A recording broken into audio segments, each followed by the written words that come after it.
I shouldn't have been driving at that hour. The clock blinked past midnight, and I was alone on a winding road surrounded by darkness. My headlights pierced the night, but the feeling of isolation settled heavily in my chest. Halfway home, I noticed headlights behind me. At first, they seemed distant, just another driver, but within minutes, they grew closer, and I felt the car tailing me, almost glued to my bumper. My heart raced. I pressed down on the gas, but the other car matched my speed, staying unnervingly close. Suddenly, the driver began flashing their high beams, once, twice, then a frantic sequence of lights that illuminated my car like a strobe. "What do they want?" I muttered, glancing nervously at the rearview mirror. As I tried to lose the car, I spotted a small gas station ahead, the flickering sign a beacon of hope. I pulled in, my hands trembling on the wheel, desperate for safety. But as I parked, the car behind me pulled in too, stopping just a few spaces away. A man got out, and I immediately recognized the worn look of a retired police officer. His expression was grave, a mixture of urgency and fear as he hurried toward me. "Ma'am, you need to get out of here," he shouted, his voice tense. "Run!" My heart raced as I noticed his hand moving toward the gun at his hip. "What's happening?" I asked, fear bubbling in my throat. "There's someone in your back seat. You have to get away." He pointed his weapon toward my car, adrenaline coursing through him. Panic set in as I turned to check the back seat, but I barely had time to react. The officer moved to open my car door, but just as he reached for the handle, the backseat door flew open with a force that knocked him back, sending him crashing to the ground. A shadowy figure darted out, and I saw a flash of a face, a man, wild-eyed and unhinged. He grabbed the officer's gun, a gleam of triumph in his eyes, and bolted into the night, disappearing into the surrounding woods. "Stop!" I shouted, but my voice was lost in the chaos.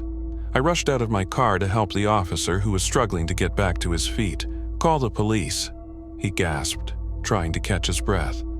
"We need to warn them. That man, he's dangerous." I scrambled for my phone, dialing 911 with shaking hands. 911. "What's your emergency?" "I was just attacked at a gas station. A man was in my back seat, and a retired police officer was trying to warn me." "Calm down. What's your location?" "Route 32 at the gas station. The officer, he was knocked out." "Is he hurt? Is the attacker still there?" "No, he ran into the woods with the officer's gun. Please send help." "Stay with the officer. Help is on the way." I hung up and rushed to the officer's side. "Please, wake up." Within moments, police cars pulled up, and officers rushed toward us, their radios crackling with urgency. They quickly assessed the situation, and I watched as they surrounded the area, looking for any sign of the assailant. The retired officer explained everything, his voice steady despite the fear in his eyes. As the police began their investigation, I felt the adrenaline fading, leaving only fear in its wake. I learned later that the man was a known predator, someone who had a history of torturing and harming women just like me. In the days that followed, I couldn't shake the horror of that night. I kept replaying the scene in my mind, the officer's frantic warning, the chaos as the door swung open. I started checking my back seat every time I got in my car, heart pounding with fear. Though the police continued their investigation, I knew that nothing would ever feel the same again. The world outside had become a terrifying place where safety was an illusion, and that feeling of being watched never truly left. Every night I kept the lights on, hoping I wouldn't have to face whatever darkness lurked out there again.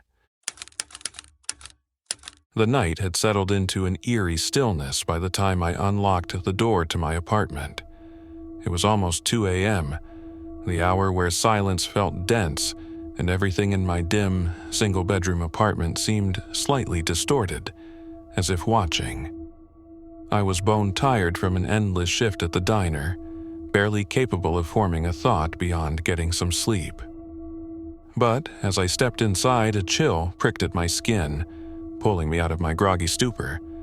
My living room window was open. I frowned. I never left it open, especially in October with the nights growing colder, but I brushed it off as a slip. I was in a rush that morning, late as always.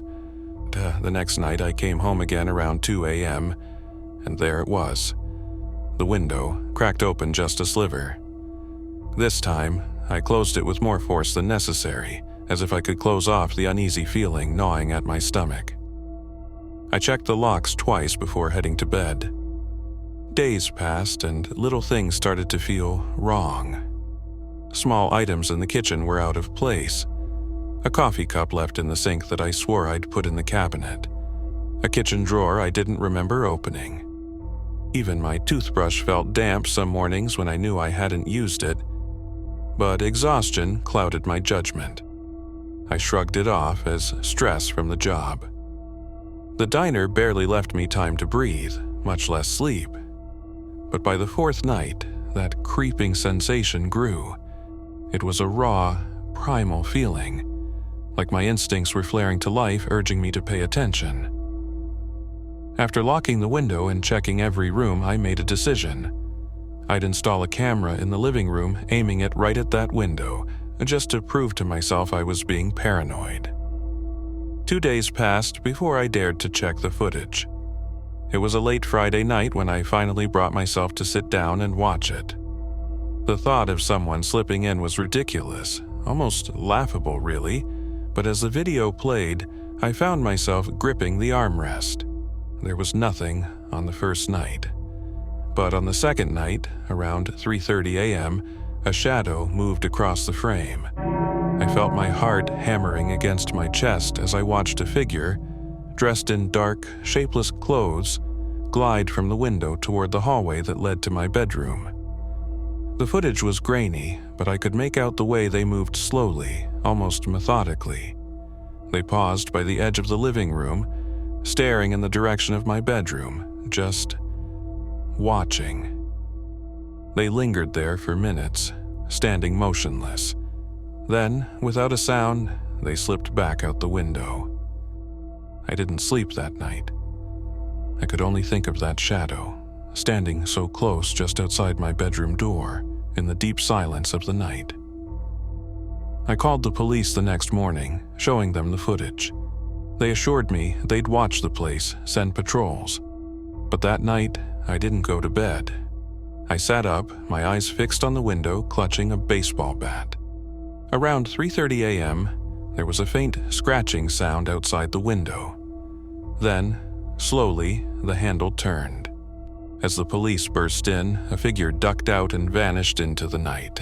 They never caught him. I moved out the next day. The image of him standing by my bedroom door burned into my mind.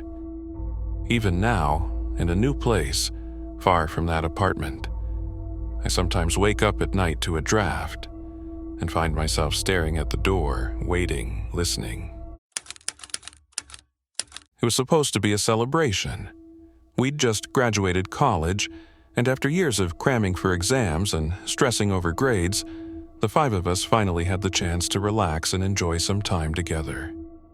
The cabin was nestled deep in the woods, far from the city noise, surrounded by towering pines and the calming sound of a distant stream. Everything felt perfect as we settled in for the weekend. The first night was filled with laughter, music, and nostalgia. We reminisced about our time in college, shared drinks, and roasted marshmallows over the fire pit. But as the clock struck midnight and the stars twinkled overhead, a sense of unease crept in. I brushed it off at first. Maybe it was the isolation or the darkness closing in around us.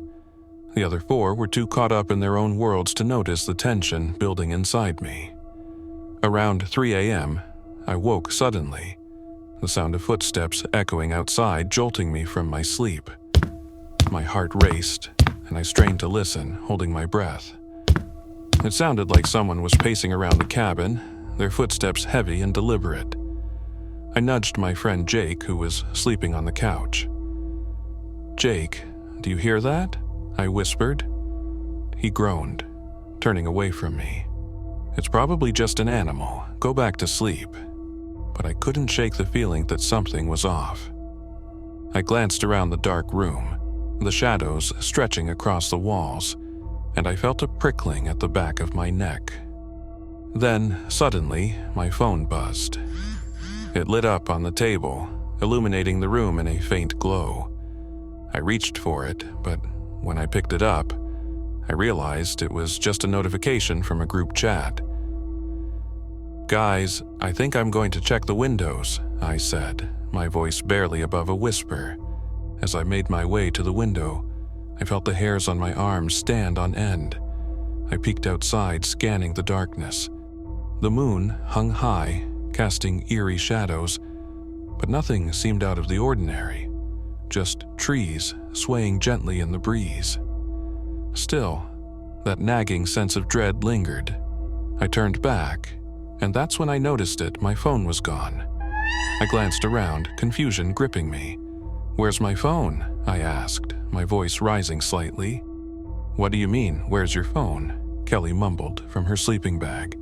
"I had it right here," I said, panic starting to bubble up. Before I could process what was happening, another phone buzzed, and then another, cutting through the stillness. But when I reached for them, they too vanished one by one, slipping away like whispers in the night. "Guys, our phones! They're gone!" I shouted, waking everyone up. "What?" Jake shot up, looking around in a daze. "Someone must have taken them." I felt the walls closing in, every heartbeat echoing in my ears. We scrambled to check every corner of the cabin, every bag, every hidden nook. But there was no sign of our phones. In the chaos, I heard those footsteps again, closer this time, right outside the cabin. "Is someone out there?" Ben called, his voice trembling. Static answered him, crackling through the silence. I felt like we were trapped in a nightmare, the darkness wrapping around us. "Call for help," I urged. But every attempt was met with the same eerie static, as if our voices were swallowed whole by the night.